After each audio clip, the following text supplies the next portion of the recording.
34? Tear the empire apart. Surely that crushes him, right? Here comes the twist. You think a breakup equals ruin, but Rockefeller owned large stakes in those very pieces. The breakup created many independent companies, each with its own market value, and investors rushed to reprice them. Panic turned to reassessment. Stock values rose. His net worth, unexpectedly, grew.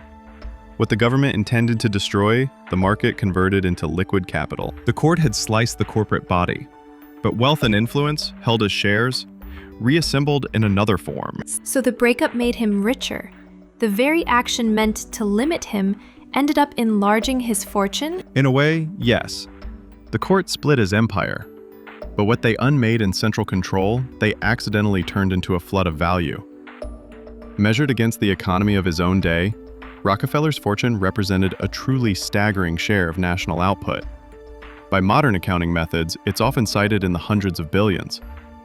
By contrast, the headline names of today, Musk, Bezos, Zuckerberg, while enormous, sit on a very different map of capital and markets.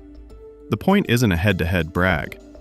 It's that Rockefeller's wealth operated on a scale relative to his era that's almost impossible to recreate.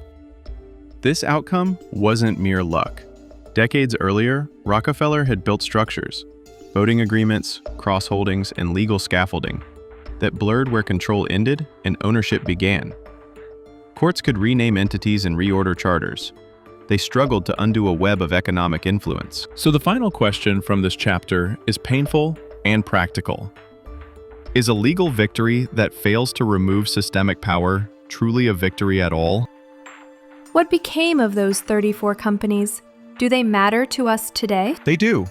Names you recognize: Exxon, Mobil, Chevron, Amoco, Conoco, trace roots back to the pieces of Standard Oil. The empire didn't vanish. It morphed and multiplied. The case left a clear lesson. Law needs more than words. Enforcement, investigative resources, and an eye for how markets react are essential. Otherwise, the remedy can reshape the disease into something equally powerful. This chapter is less about a single man losing or winning. It's about how legal systems and markets dance, sometimes in step, often out of sync. Tap subscribe. The full story's right here.